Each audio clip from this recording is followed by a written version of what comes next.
Hello, welcome to the channel. Jamie here from JP Cars. So we're going to be doing the pads and discs on the S4. And here is everything you need. Pause the video or check the description for everything that you will need. That's ideal for sliding underneath there. And a microwave. Just to explain, a microwave isn't for food.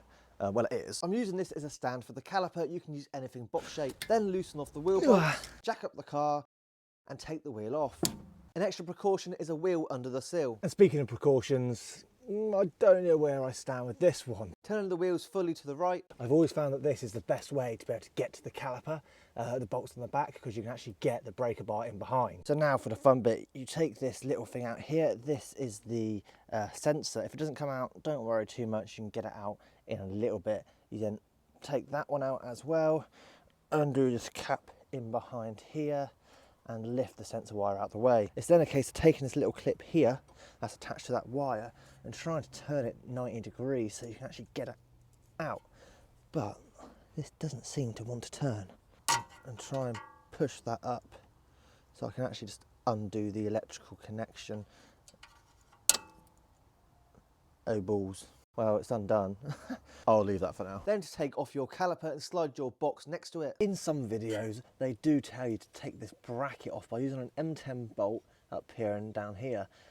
But to be honest, I don't think you need to do that. We're now at the back of the caliper. I hope you can see what I'm showing you, but there's a bolt here and a bolt further down as well. They're both 21mm bolts, so let's get them off with our breaker bar. A breaker bar seriously makes all the difference when you're doing jobs like this. Now that I've loosened up, I'm going to take my ratchet and do it on the back of here too. And after finally getting the two 21mm bolts out the back of the caliper, it is now time to get the caliper off. This is quite a delicate process in the way of you don't want to damage the caliper. So I'm just taking my mallet, I'm going to just sweep it in this way, knowing that I'm getting rid of the disc anyway. I can just knock it like that, just to loosen it off. Gloves are always worth wearing, but mine are soaked through. That is why I've not been wearing them, because there's only one time that I really like wet fingers, and that is when I'm swimming. It will get to a point where you can just start to take this off, just watch your box out the way and be careful of any leads that are still within it, because there is a little brake line here. And there we have it, one caliper off. To get the disc off should be fairly easy. You take a T30 Torx piece and just loosen it. Ooh, and look, my fingers come out the back of my wheel. I need to remember to put that on my spigot ring. This one's on quite a bit. So what I'm gonna do is just chuck a couple of the wheel bolts in just to stop it from falling when it does come loose. If the disc is stuck and you aren't using it, use of a scaffold pole helps.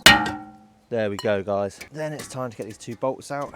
I love my life. And while you're here, it's probably worth having some montage cleaner just to spray it in around there and then rub that off. So that I've got more room, I'm gonna leave this brake disc off and I'm gonna go for the pads right now. The easiest way to get the pads out is with a screwdriver. Put it in behind and just take your flathead, and out they come. Now, what do we think? Do you think that they needed doing? And the same on the other side. Just put it in underneath. Just be careful of the pistons when doing this. Just take him out like that. It just unloops, it's like a little loop. Of course, this one I will be changing anyway. Then using red rubber grease, dab some on the back of the pad, spread it around, and the same on the sides. Because I've already done the other side, as you can probably tell by my hands, these were quite hard to get in. Then to get the sensor in, through the back of the caliper. The clips that the pad sit in and the clips on the back of the caliper should be replaced, but I couldn't find any replacements. Knock it in.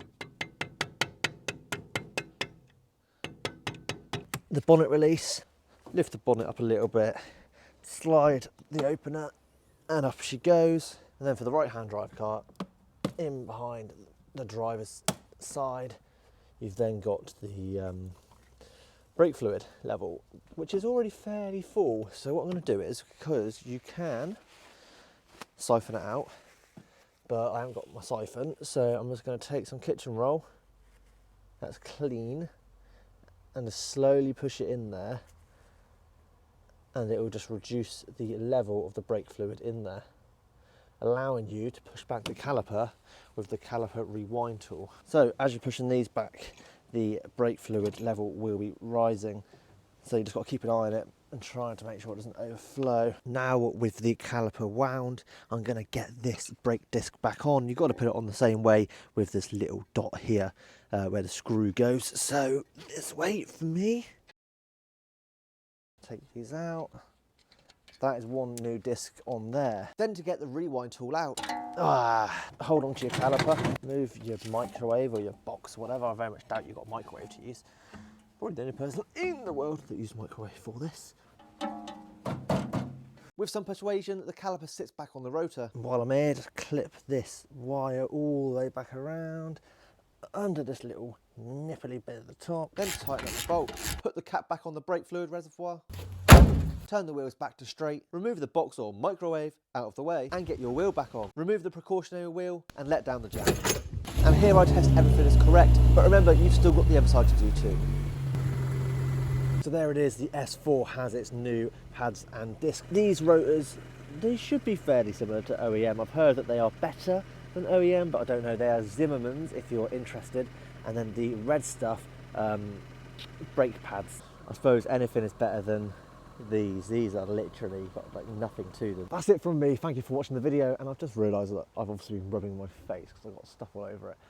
New brake pads and disc on the front of the S4. So yes, thank you guys. Please do check out the channel. If you haven't already subscribed, please do subscribe and please hit that like button as well. Anyway, I've got to get going.